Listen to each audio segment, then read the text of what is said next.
About a year after I traded my bicycle for top I hate dirt gasoline motorbike vintage shirt.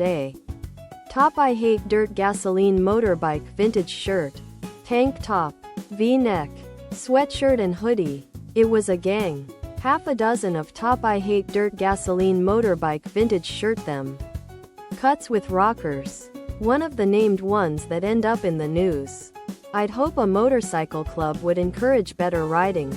But I wouldn't know and not interested to find out. I alone ride 'cause I like it that way. They put you on it at the top of a hill and well, then it's all you made regardless of whether you've been on one or not. Did I mention they give you a gentle push too? Just order a gang patch from Alexis Express and always be too drunk to ride. No need to learn to ride. I have been doing it for years and no one ever questioned it. Other products.